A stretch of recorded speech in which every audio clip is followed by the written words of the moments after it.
August 19th, 1945, Camp Hereford, Texas. The smell hit them first, not the acrid smoke of battle, but the rich, sweet tang of roasting mesquite. Ilsa pulled Anna back into the narrow shadow of the barracks. "It's their party," she hissed. "Don't look." Through the shimmering heat haze, they saw the cowboys gathered around a large fire pit, their laughter loud and easy, mixing with the twang of a guitar. The prisoners quickly looked away, terrified of interrupting the guard's celebration. They would get the cold leftovers, if anything. A tall shadow fell over them. Mr. McLean, the ranch foreman. Ilsa flinched, expecting a reprimand. He didn't yell. He slowly removed his wide-brimmed hat. "Ladies," he said, his voice quiet but clear over the distant music, "the food is ready." Ilsa looked at Anna, paralyzed. It wasn't an order, it was an invitation. This simple courtesy changed everything. We love sharing these unheard stories of human connection. If this story resonates, consider subscribing and let us know what country you're watching from. 8 weeks earlier, the Atlantic crossing. 8 weeks earlier, they had crossed the Atlantic.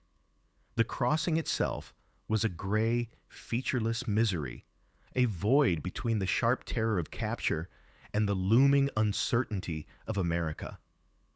They were processed in New York, pale and shrinking under the shadows of skyscrapers they had only seen in magazines. Then came the trains. For days, the world outside the grated windows was impossibly green, a lush, rolling landscape that seemed to mock the starvation of their homeland. Then the green hardened. It faded to yellow, then to a deep, weary brown. Ilsa, who had once been a nurse in Hamburg, pressed her forehead against the warm glass. The train tracks seemed to cut through an ocean of dust. This, the guards told them, was Texas. When the truck finally stopped, the silence was deafening, broken only by the incessant wind. "Rouse," the American soldier ordered, his voice tired. Ilsa helped Anna, the youngest of their group at only 19, down from the truck bed. The heat hit them like a physical blow, stealing the moisture from their lungs. The sky was vast and white, bleached by a sun that felt personal in its intensity. Before them stood the ranch. It was not a camp of wire and towers, but a collection of low wooden buildings that seemed to be losing a battle against the dust. And then there were the cowboys. They sat on horseback by the corral, not in military uniform, but in worn denim, boots covered in muck, and wide-brimmed hats. They watched the women file out, their faces unreadable, their silence more intimidating than any shouted order. A man separated from the group and walked toward them. He was taller than the others, and his shadow seemed to stretch impossibly far in the late afternoon light. He stopped 10 paces away. His hat was pulled low, concealing his eyes completely. This was the foreman, Mr. McLean. Ilsa felt Anna tremble beside her. Ilsa put a steadying hand on her arm, her own gaze fixed on the ground just in front of the man's boots. Do not make eye contact. Do not speak unless spoken to. Appear useful but not strong. Be invisible. The rules of survival were etched into her memory. McLean listened as the soldier handed him their paperwork, a brief exchange Ilsa could not understand. The soldier climbed back into his truck, and with a grinding of gears, drove away, leaving them alone with the cowboys. The wind whistled, carrying the dry smell of hay and the sharp, unfamiliar scent of cattle. McLean finally looked at them, his gaze sweeping over the small group of women. Ilsa studied his boots. They were old, scarred, and authoritative. "You will be quartered in the East Barracks," he said. His voice was not loud, but it cut through the wind. "Work begins at sunrise. You will handle laundry, kitchen duties, and mending. Do not approach the main house. Do not approach the bunkhouse. Stay within the marked perimeter. Questions? Silence. The women just stared, too exhausted and too frightened to comprehend the rules, only the boundaries. Right, McLean said. He turned, gesturing for them to follow. As Ilsa walked, she glanced up just once at the man leading them. All she could see was the back of that stiff, wide-brimmed hat, a shield against the sun, and she assumed a symbol of the new authority that now owned their lives. This was not a prison, she realized with a sinking heart. It was just a cage without a ceiling. The laundry was their assigned territory. It was a long, low building filled with steam and the sharp, clean smell of lye soap. For Ilsa, the work was a blessing. It was brutally physical, demanding her full attention, and it provided a legitimate reason to be indoors, away from the oppressive sun and the silent observation of the cowboys. She organized the women with the efficiency of her former nursing station. Anna and another girl, Gisela, handled the soaking tubs. Ilsa and the older women managed the heavy mangles and the precise folding. They quickly learned the rhythms of the ranch, the denim and cotton shirts of the cowboys, heavy with sweat and dust, the finer linens from the main house. It was this second category that baffled them. One afternoon, Anna pulled a magnificent white tablecloth from the soaking tub. It was heavy damask, intricately woven, the kind of linen Ilsa had only seen in the homes of wealthy merchants in Hamburg. To find it here, in this ocean of dust, felt like a bizarre joke. "Look at this, Ilsa," Anna whispered, her hands struggling with the weight. "It's finer than anything back home." "It doesn't matter what it is," Ilsa said sharply, her voice low. "It only matters that we clean it perfectly. Be careful. Do not drop it." Anna nodded, her face flushing, and began to carry the heavy, wet cloth toward the drying lines outside. Ilsa watched her go, a knot of anxiety tightening in her stomach. The girl was young, prone to distraction, and still clumsy with exhaustion.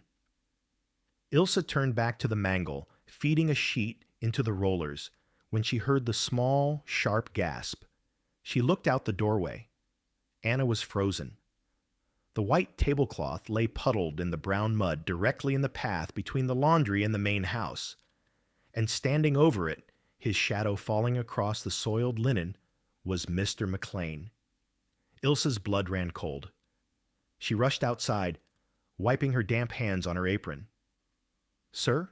she began, moving to stand slightly in front of Anna. "It was an accident. The soap—" McLean did not look at her. His gaze was fixed on the mess at his feet. Anna was shaking, tears welling in her eyes, bracing for the inevitable punishment, lost rations, solitary confinement, or worse. To ruin property, especially luxury property like this, was a serious offense. Ilsa prepared to take the blame, to explain that she had not instructed the girl properly. But McLean did not yell.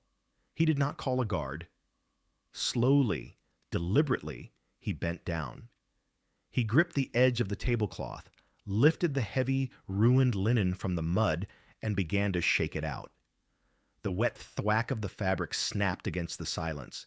He shook it once, twice, spraying mud onto his own boots. Then he folded the cloth roughly, mud and all, and held it out. Not to Ilsa, but to Anna. Anna stared at the offered bundle, terrified to take it. McLean pushed it gently toward her. His face, as always, was completely hidden by the shadow of his hat. He said nothing. Anna grabbed the cloth.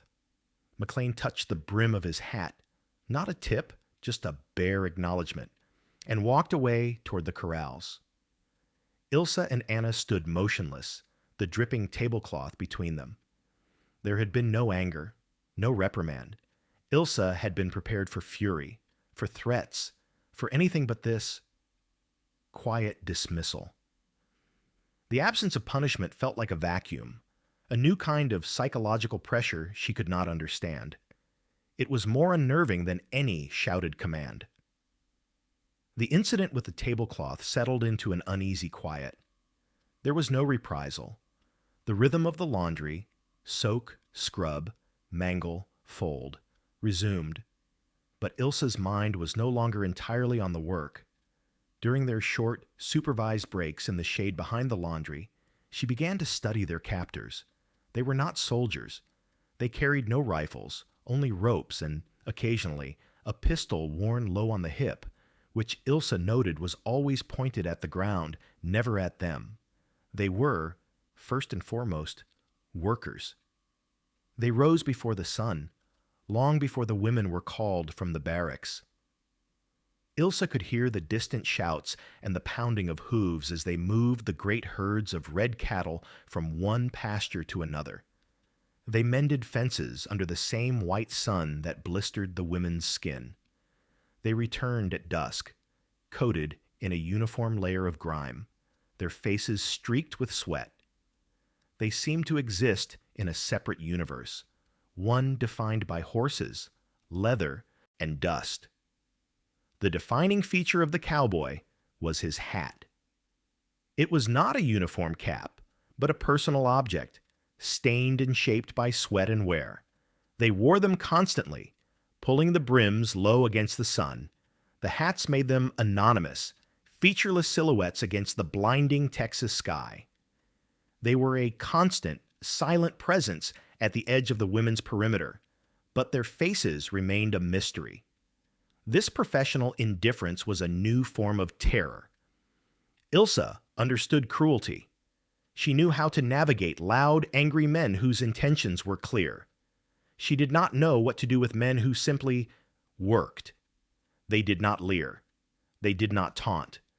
They barely spoke, communicating among themselves with hand gestures or short-clipped phrases carried on the wind.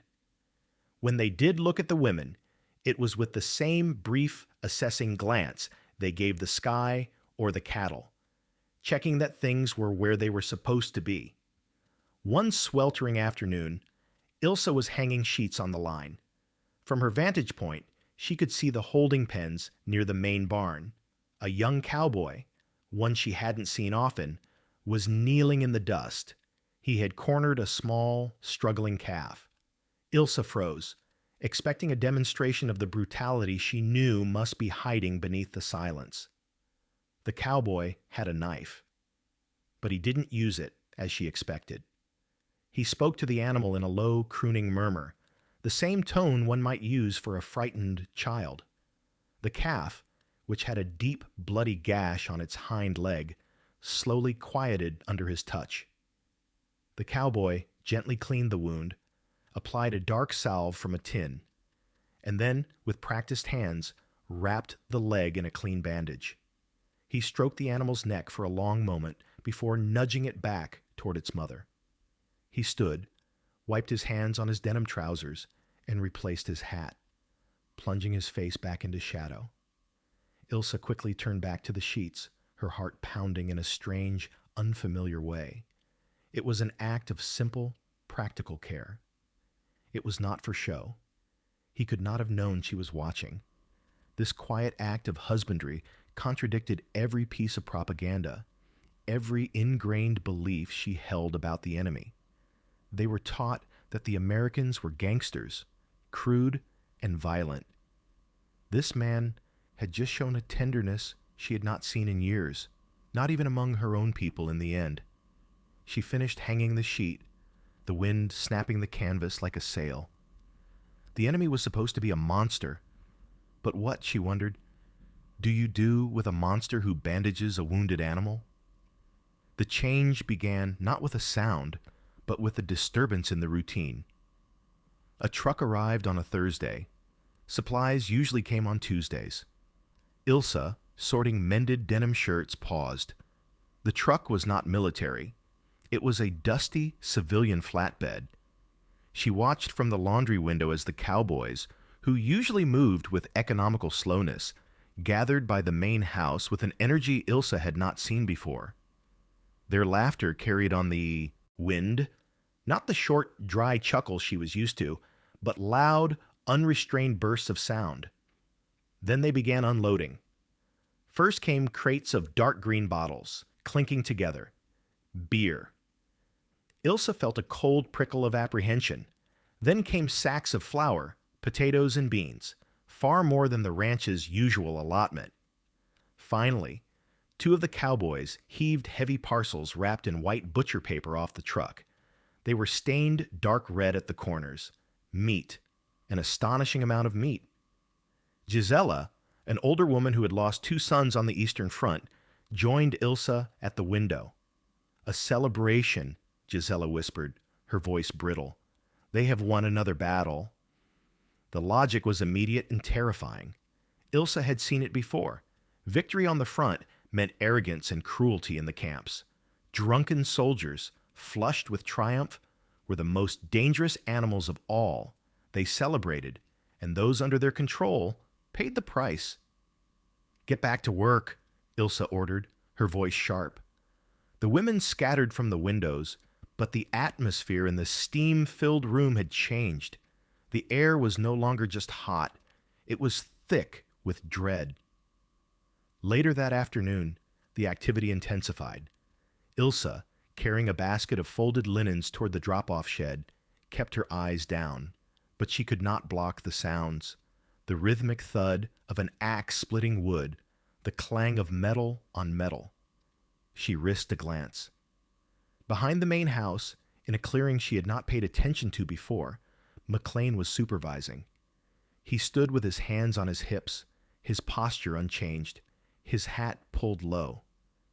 But his attention was focused on two younger cowboys who were digging. It was not a grave, nor a hole for a fence post. It was wide, shallow, and rectangular. A pit. Beside it, another cowboy was stacking gnarled, dark wood. Gnarled, dark hardwood. Ilsa's breath caught. She had seen this on a farm outside Hamburg once, years ago, during a harvest festival. The beer, the massive quantities of meat, the fire pit. They were preparing for a feast. A barbecue. She remembered the word from an American magazine. She hurried back to the laundry, her heart pounding a heavy, fearful rhythm. This was not a casual affair. This was a significant, planned event. That night, in the dark barracks, the air was suffocating. The usual sounds of exhausted sleep were replaced by whispers. "They will be drunk," Anna whispered from the next cot. "What will they do?" "They will do nothing," Ilsa said, projecting a certainty she did not feel. She sat up, her form a pale outline in the moonlight. "Because they will not see us. Tomorrow we finish our work by noon. We clean our tools, we return to the barracks, and we do not come out. No matter what we hear, no matter what we smell." She paused, the image of the fire pit burning in her mind. "It is their party," Ilsa finalized, her voice leaving no room for argument. "It has nothing to do with us. We will be invisible. Do not look." The fire was lit before dawn. A thin column of white smoke rose against the pale morning sky, visible from the barracks window. It looked different from the smoke Ilsa knew. War smoke was oily and black, the foul breath of burning tires, diesel, and homes. This smoke was pale blue, almost aromatic, carrying the sharp tang of mesquite wood. By 9 in the morning, the smell had changed. The wood smoke mingled with something else, the unmistakable, mouth-watering scent of roasting meat. It was torture. The women worked in the laundry with a frantic, silent energy. The plan was simple: finish the allotment, clean the basins, and be back in the barracks before the celebration truly began. But the smell infiltrated their sanctuary. It clung to the steam, settled on their skin, and colonized their senses. It was a rich, sweet, complex aroma, laced with spices they could not name. It spoke of abundance, of fat and salt, and a careless luxury that felt like a personal insult. Ilsa scrubbed a set of denim trousers so hard her knuckles went white. Her stomach, accustomed to the dull routine of rye bread, boiled potatoes, and the occasional serving of canned meat, now felt hollow. It ached with a sharp, demanding hunger that angered her. Hunger was a weakness. Hunger made you stupid. It smells, Anna whispered, pausing from her work at the soaking tub, her eyes distant. Like the Kirchweih festival. Before. It smells like theirs, Ilsa snapped, her voice low and tight. Keep working. Keep your head down. By noon, the smell was overwhelming, thick and heavy in the hot air. Through the open laundry door, they could hear the sounds escalating. The murmur of voices had become loud conversation. A truck engine idled, then shut off, followed by new greetings. Then the music started. It was not the formal marches or the mournful folk songs Ilsa knew. It was a jarring, upbeat twang, a guitar and a harmonica playing a tune that seemed to be laughing. Anna wiped her forehead, leaving a streak of soap suds. She drifted toward the doorway, drawn by the sound and the scent. She leaned out, her gaze fixed on the main house where the Cowboys were now gathered near the smoking fire pit. "Anna," Ilsa hissed, grabbing the girl's arm and yanking her back into the shadows of the laundry. Anna flinched, her eyes wide with fright, first at Ilsa's roughness, then at her own mistake. "What did I tell you?" Ilsa demanded. "Do you want them to see you? Do you want them to think you are begging or trying to steal?" "No, Ilsa, They are celebrating. They are drinking. They are men with power, and we are here. Do not look at them. Do not let them see you looking." Ilsa's own voice was shaking, a mixture of fear and a deeper, burning resentment. They feasted while Germany starved. They laughed while her city was in ruins. She pushed the fear down, letting the anger make her sharp. "We are finished. Clean the tubs. Now we are leaving." They worked for 10 more minutes, scrubbing the floors and wringing the mops with desperate speed. The laughter from the party grew louder. The smell of the roasting meat was so thick, Ilsa felt she could almost taste it on her tongue. "Go," Ilsa commanded, pushing the women out the back door of the laundry, the long way around to the barracks. They scurried across the exposed patch of ground, heads bowed like mice avoiding a hawk. Ilsa did not look back, but the smoke followed them, a phantom reminder of their hunger, their captivity, and the vast, unbridgeable distance between their world and the party happening just 100 yards away.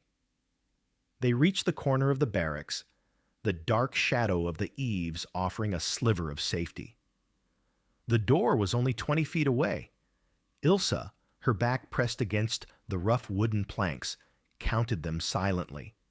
Anna, Gisela, and the other 2 women huddled behind her, their breathing shallow and fast. "Now," Ilsa whispered, preparing to make the short dash to the door. A shadow fell over them, eclipsing the narrow patch of shade they occupied. Ilsa froze. She did not need to turn around. The presence was absolute, blocking the heat of the sun. The music from the party, the lively, twanging guitar, seemed to mock them. Slowly, she turned. Mr. McLean stood 10 paces away. He had separated from the group by the fire pit and walked toward them, his steps completely silent in the thick dust. He was standing directly between them and the barracks door. They were trapped. He was backlit by the blinding afternoon sun, making him a tall, featureless silhouette. His face was entirely lost in the deep shadow of his hat's brim. He just stood there, his hands loose at his sides. The silence stretched, becoming heavier and more threatening than any shout. Ilsa could hear Anna's breathing hitch, a small, terrified gasp. He is waiting for an explanation, an apology, a confession. Ilsa stepped forward slightly, putting herself between him and the other women. She focused on a point on the ground near his worn boots. She would take the blame for them being outside, for their lingering. "Sir," Ilsa began, her voice hoarse, betraying her fear. "We have finished our duties. We were returning to the barracks. We did not mean to disturb. It's their party, Anna hissed from behind her, a desperate, panicked whisper. Ilsa, tell him we didn't look. We didn't look. Quiet, Ilsa snapped, not daring to look away from the foreman. The man's silhouette remained perfectly still. Ilsa could feel the sweat trickling down her back. She braced herself for the inevitable command, the reprimand, the assignment of punishment. This was how it always began. The quiet, terrifying prelude to the exercise of power. Her pulse hammered against her ribs. Then he moved. It was not a sudden or aggressive motion. He moved slowly, deliberately. His right hand came up, not to strike, not to point, but to his head. He grasped the brim of his hat. Ilsa watched, paralyzed, as Mr. McLean removed his hat. The sudden gesture was profoundly disorienting. In the full, harsh light of the sun, his face was revealed for the first time. It was not the cruel, sneering face of a camp guard. It was the face of an older man, deeply tanned, with pale blue eyes squinted against a lifetime of sun. His hair was damp with sweat and graying at the temples. He was not angry. He looked patient. He held the hat against his chest, a gesture of almost forgotten courtesy. And then he spoke. His voice was not loud. It was quiet, but it carried clearly over the distant music. "Ladies," he said. Ilsa's head snapped up. The word was a physical shock, more stunning than a blow. He had not called them Gretchens, or prisoners, or even women. "The food is ready." Ilsa simply stared. The word ladies hung in the scorching air, an impossible sound. It was a word from another life, a word of civility and respect that had no place here, not between a captor and his prisoners. Her mind, conditioned for survival, tried to find the trick. Was this a test? Were they meant to refuse? Would accepting be seen as arrogance and refusing as insubordination? There was no protocol for this. Behind her, she could hear Anna's sharp, bewildered intake of breath. Gisella's hand gripped the back of Ilsa's shirt, holding on like she might fall. They were all looking at her, waiting for her to interpret the command. But it had not been a command. It had been an invitation.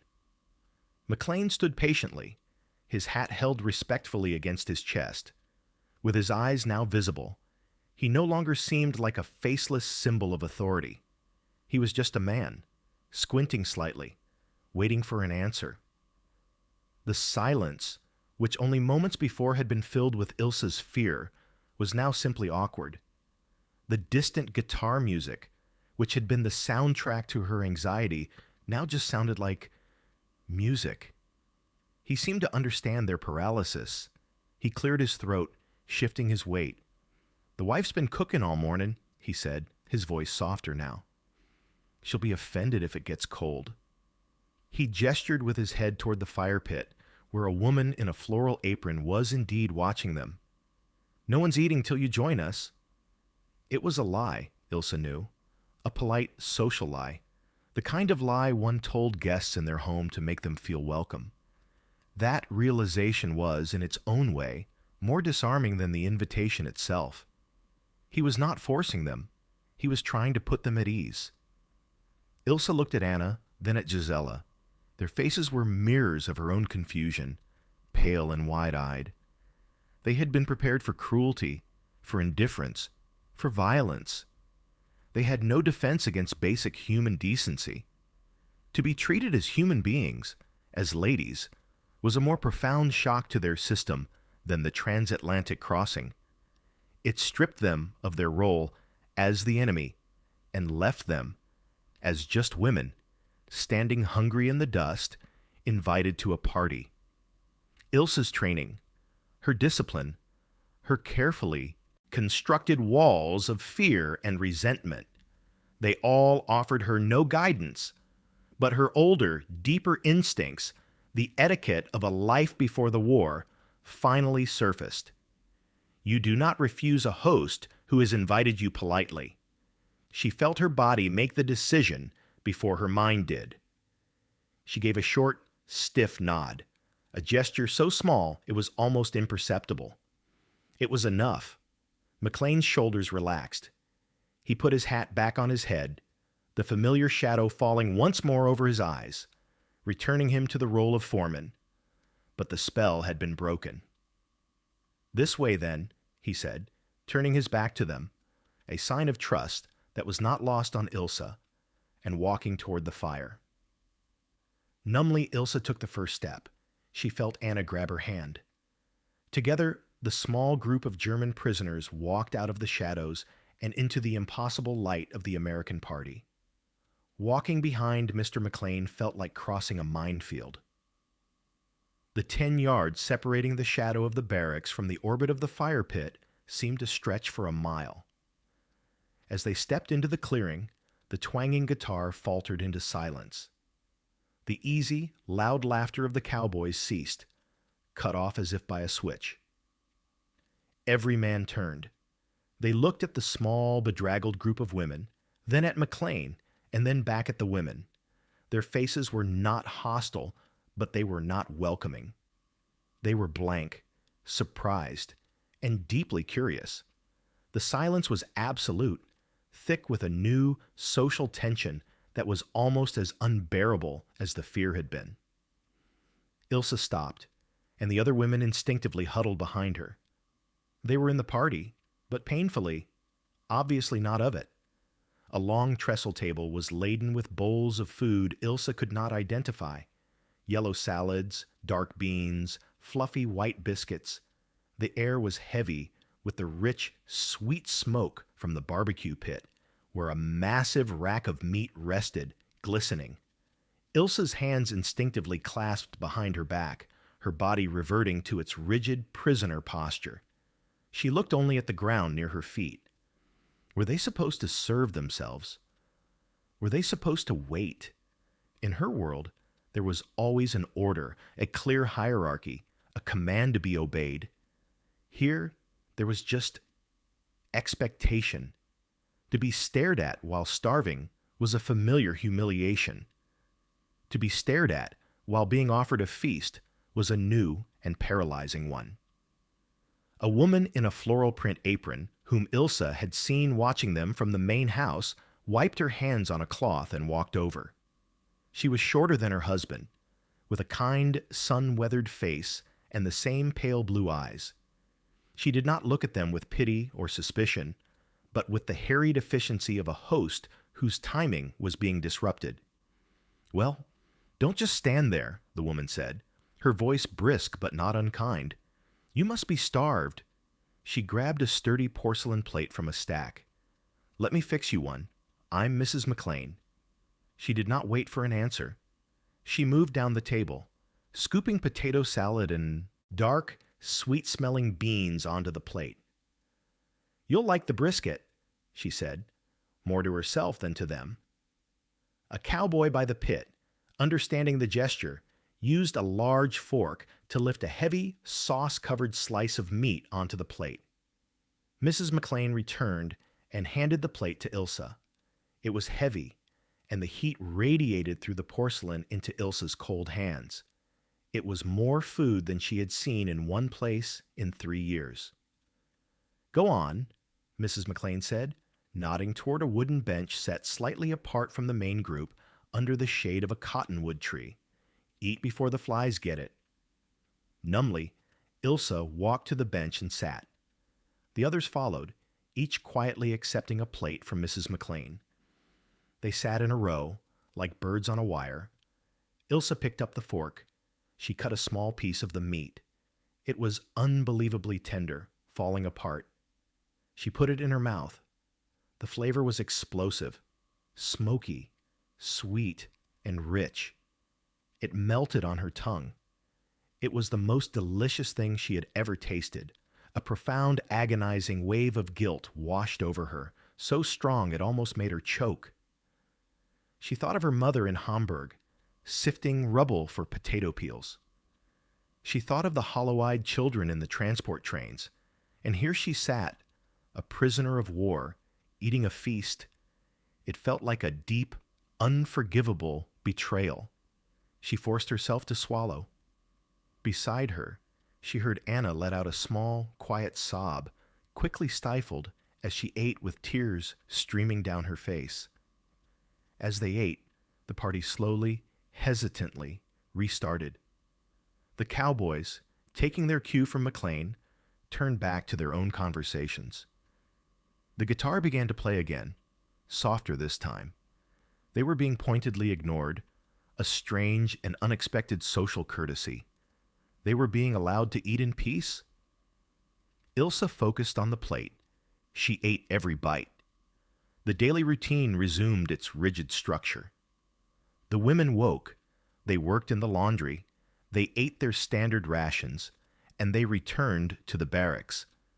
The Cowboys returned to their horses, their fences, and their impenetrable silence, their hats pulled low. The invitation was not repeated.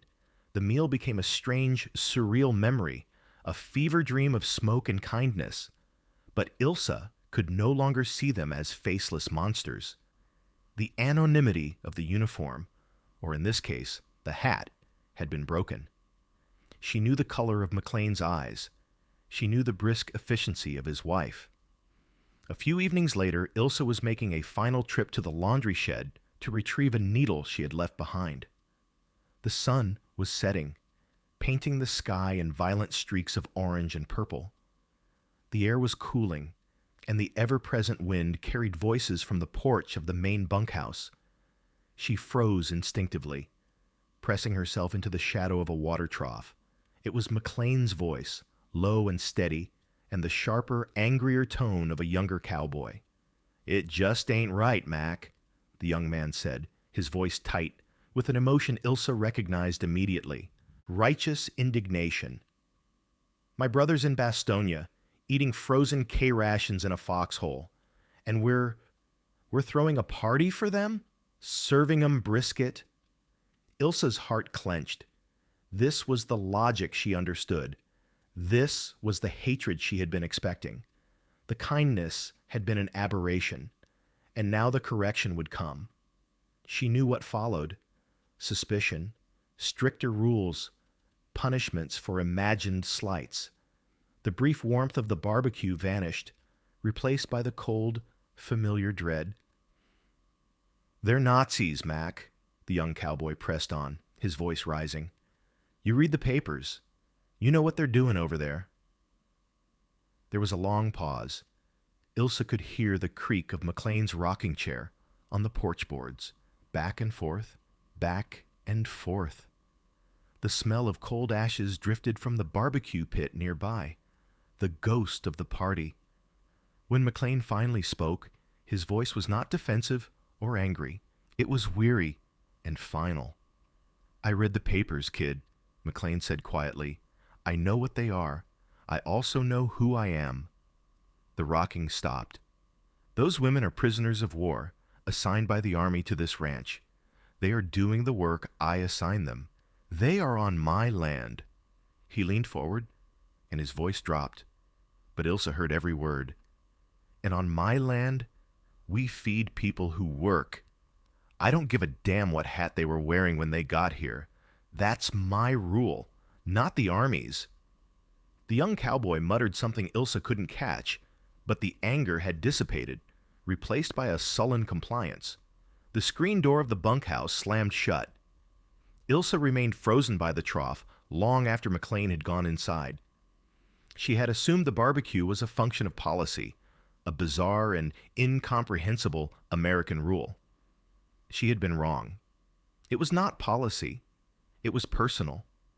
It was the defiant act of one man asserting his own moral code against the hatred of the world. McLean had not been kind to them because they were German or female, or even because they were harmless. He had been kind because he was Mr. McLean, and this was his ranch, and those were his rules. She looked at the dark, cold barbecue pit, now just a rectangle of ash. Ilsa realized her definition of strength had been wrong. It was not about enduring cruelty. It was about retaining your humanity when everyone else demanded you abandon it.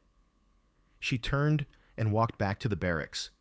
the forgotten needle no longer seeming important.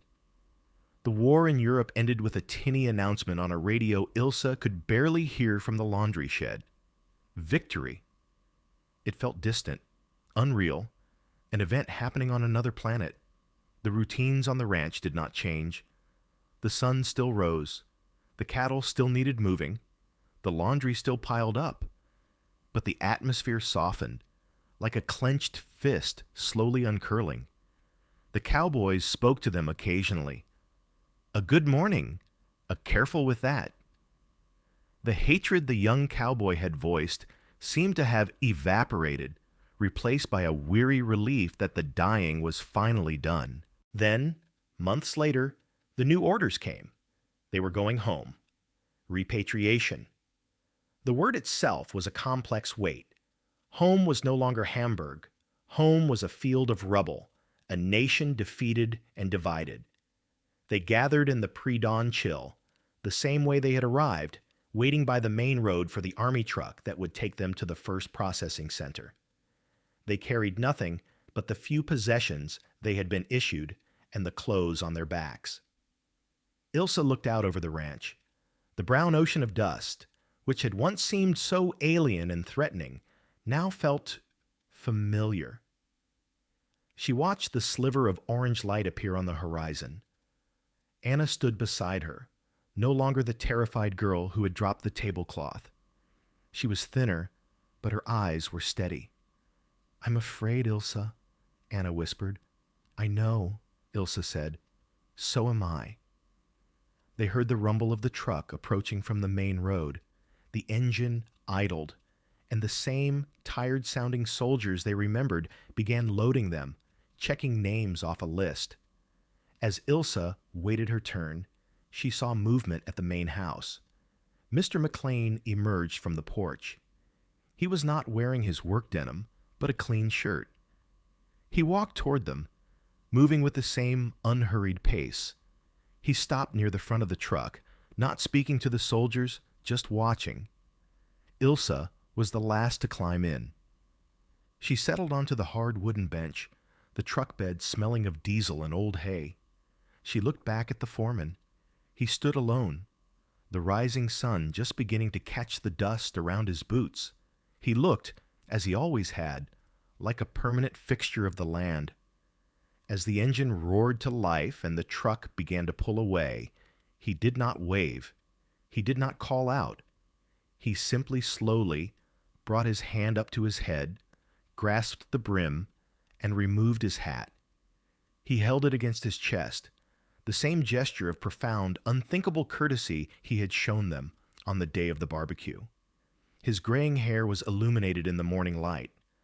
Ilsa looked at his face, now fully visible and unguarded. There was no victory in it, no malice, no pity, just the quiet acknowledgement of one human being seeing off another. She felt the sting of tears, hot and sudden, but they were not tears of sorrow. It was a release, a cracking of the final wall of ice inside her. The truck gained speed, rattling down the long dirt road. Ilsa kept her eyes fixed on him until he was just a small figure in the distance. She finally understood. The hat, which she had mistaken for a symbol of authority and threat, had been a shield. But on that day, he had lowered it, not as a tactic, but as a simple act of respect. That gesture, more than any barbed wire or shouted command, had been the true weapon. It had not conquered her. It had disarmed her. It had broken the foundations of her hatred, leaving her with the impossible, terrifying task of rebuilding her world around a new truth, that decency could exist where she least expected it. The truck hit the main road, and Ilto turned to face the future.